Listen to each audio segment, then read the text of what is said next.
Bonjour la famille, bienvenue sur ma Solo Kimbang TV. Suivez-nous sur YouTube et tapez la Solo Kimbang TV.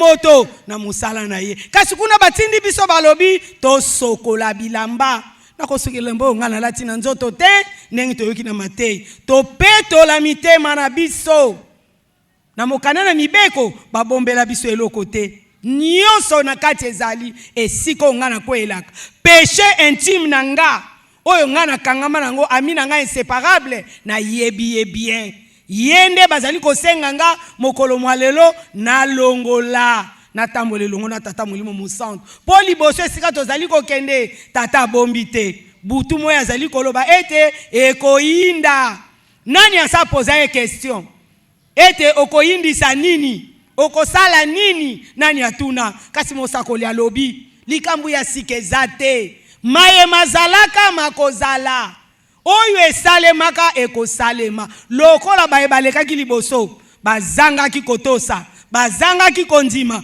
balelaki epai na yo na ngai pe mokolo mwa lelo na kozanga kondima na kozanga kotosa na bisalasala kolela pe kosua mino eza liboso na biso kasi posa ya nzambe soki bango bazongaki nekeke oyo ya mine baye baponi yo na nga tovandi na bango elongo po na tolela te mais de plutôt tozala ba bénéficiaire tozala parmi baye bakosepela na bango elongo ndenge mama lobi na biso a insister abeti sete na likambo ya lokuta tolongwa na matato lia lokuta ba mama kimbangiste tomona kango likama moke matato lia lokuta ebomisa nkolo Yesu matato lia lokuta ebomisa papa Simon Kimbangu ezali sumu ya kosakana na yango te yonanga minoko na biso ekola kolomba solo ndenge mokana mwanzambe lobi na biso ete moto loba solo ekobikisa yo moto soka zana solo na ena monoko ata batelemission na tribunal balobi ete baboma loba solo okobika to tambola na tata molimo musanto elongo ndenge mama lobi na biso ete mama na likambo oyo biso tokokenda ngo mokolo mwa lelo tolamuka na pongi totala eske biso to ye pona kosunga tata molimo musanto to biso to ye pona koya kolembisa pona kobebisa ndenge mama lobaki na mate ebele tango ekokoma bakobenga bato baleka na misala mususu asalisi ya ye groupe réunion ndenge si tobengana ki na ndako tokokutana mercredi yaka tokutana na centre na lieu de rencontre oyo nyonso eza kuna etali atika nini yango bakosala kuna beta masolo talaka nani oyo vandaka na ye tolili ni bapesaka yo conseil ya nani okoyoka banzambe bazolobela biso tangu nyonso wa mana longwa ngangu wanuka ezako po mutu apesa yo mayele yo zala na oyo ya yo lisese oyo mama apesi ya nzete ya bomoi tozalaki na Yerusalem papa mfuma mbanza abandelaki yango lisusu nzete ya bomoi ezali epai na yo nanga alobelaki biso bongo nzete ya bomoi ezali nini alobi bolingo mibeko misala oyo bapesi yo nanga yo bomba batela ngai na bomba na batela pwete nazwa nkembo oyo tata bongiseli biso na kombo tata mwana pe molimo santo amen na kombo tata mwana pe molimo santo tosengi bayaki na biloko ya bawei bapusa na liboso na kombo ya tata mwana pe tata molimo mosantu mama moko non kimbangiste papa na bango alotisaki bango ndoto ete bazali na nzala papa wana pe azali non kimbangiste na kotambola na biso mama atuni biso bayebisi ngai epai ya tata na biso ete na ya kotika mbongo epai na bino bakimbangiste po ete ye azali na nzala.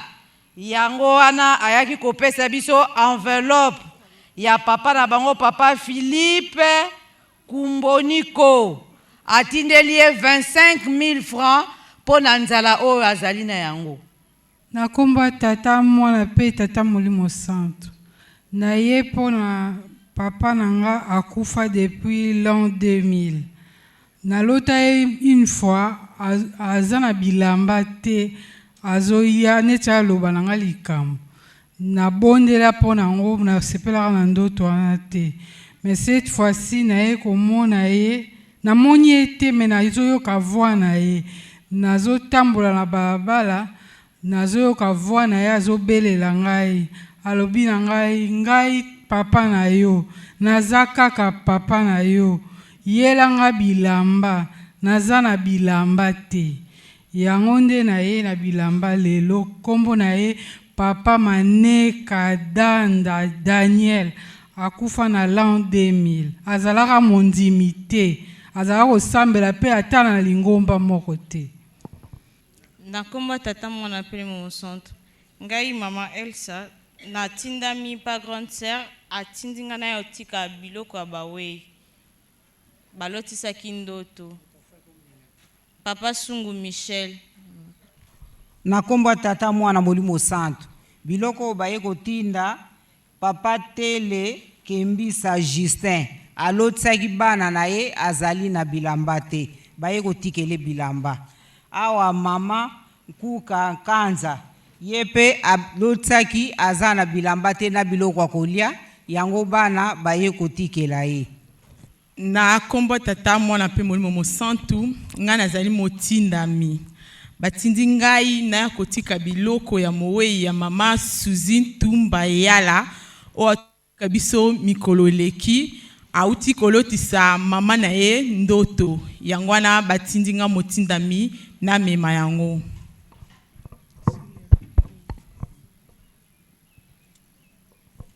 Na banzi po na biloko ya bawei toleki. Ba mama oye!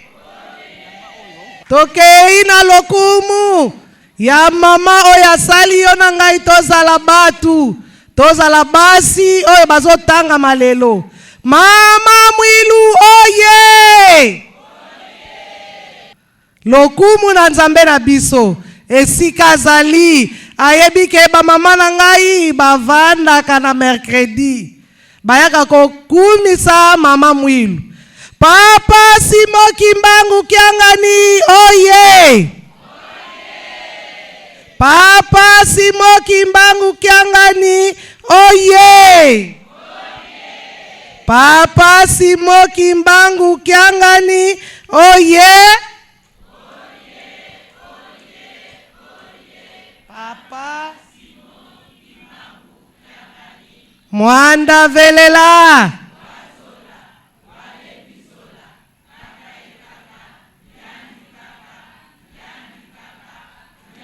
tobeta maboko makasi ba mama. Na kombo ya tata mwana pe tata Molimo Santo toyoki ndenge batei biso tokomi na ngala ya batela libota to batela mabota na biso batela libota na yonga pe na batela ya ngai.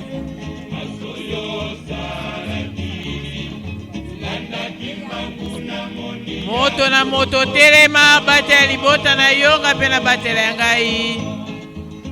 Tango za koyana sa motema mama ngai na ye mama mona ngai. Mama yonde solution na makambo na ngai nyonso.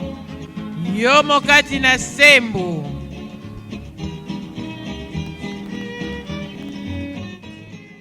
Mercredi solution tina nango ezali makasi mingi nanu kopesa papa Simoki Mbangu Kiangani maboko. Pamba te na 1921 papa Simoki Mbangu aboyaki musala oyo. Amonaki somo ya musala oyo kasi mama Mwilu encourageaka ye. Alobi ndima musala ngana kopesa maboko. Musala ya mama Mwilu oyo ya ndima kopesa maboko emonanaka pendant 38 ans asalaki yango. nde papa Diangenda ayaki kotala ke kombo ya mama Mwilu ekoki kobunga te mpo asali mosala ya monene ya makasi aye kopesa bamama ke chaque mercredi bosanganaka mpona kopesa mpe ekomi tour na ngai mosala oyo batikeli nga bino bamama bopesaka nga maboko yango omoni toyaka na ntongo ti pokwa tobandaka na mabondeli tokoti na ntinsani na mabondeli nde esika tozwaka solution ya makambo nyonso oyo ekotungisaka biso mpo mama nde moto abundelaka libota tala ntina tobengaka yango mercredi solution. Misala oyo wuta 21 mama Mwilu azwaki mukumba ya kosoutenir lingomba ya kosoutenir tata Molimo Centre ya kosoutenir bamvoila nde tina ya lisanga oyo mama Mwilu yambo akende atikelaki biso liloba ya mama Mwilu ezalaki kolakisa tata Molimo Centre na nzoto ya papa Diangenda ete Diangenda tala bamama na yo bamama pe botala mwana na bino do pasi ya butu pe ya moi biso nde bamama tokosoutenir tata Molimo Centre pe lingomba mobima. En tout cas na koti mercredi solution na kata Kishasa na sepeli na moni nde basalaka na moni bamama president nde baoleka na biloko na moni bamama president nde bazosala ekateli ya chaque mercredi. Alors na moni yango esali mwa muke différent na biso yango wana na lobi tika na yiba mayele muke ndenge ni biso pe tokoka kobongisa parce que na moni bakatelaki biso sima na moni baninga bazoya kotika sima na baliste bakombo ya bato na moni social ine tendance basala ba papier ya kokatela bato biloko chaque mercredi. Donc na sepeli mwa muke na musala ezali kosalama awa na Kishasa yango balobi muninga malamu tango ye na mboka il faut yo pe otala ndeni baninga basalelaka oyo tomoni biso tokoka kosala te tokobongisa to banda kosala po tokende ndenge moko. Mais en tout cas na sepeli na beko na bango ba jeune fille ebele na trois conjugal na bango ba tei ba jeune fille. En tout cas tata Nzambe vraiment abongisa pesa makasi biso pe Angola Brazzaville tolanda Kishasa parce que soto landi pe Kishasa tokosala eloko moko kitoko tata Molimo Centre aosepela na biso nyonso bamama. En tout cas nakoyebisa bamama oyo bayebi importance ya mercredi solution te balamuka na pongi pamba te ebandi na biso te wuta na bayuda bamama bazali kopesa nkolo Yesu maboko mpe bakombo na bango ekomamaka soki otala yango na mokanda ya Marc chapitre 8 okomona kula baotanga bakombo ya bamama oyo basungaka nkolo Yesu. Lelo na ntango ya tata Molimo Centre ntango yo oyaka mercredi te okozwa litomba ndenge nini mpo awa nde esika biso bamama totangamaka. Na 1990 to 91 papa Diangenda alobaka likambo atako napesi bino soirée kasi bino bamama soirée na bino na centre d'accueil. Na ntango ya bayuda ezalaki mobeko makasi eza na mokanda ya Ejela chapitre 10 verset 9 eke mama oyo akoya te na liyangani ya mokolo ya misato il faut baboma ye.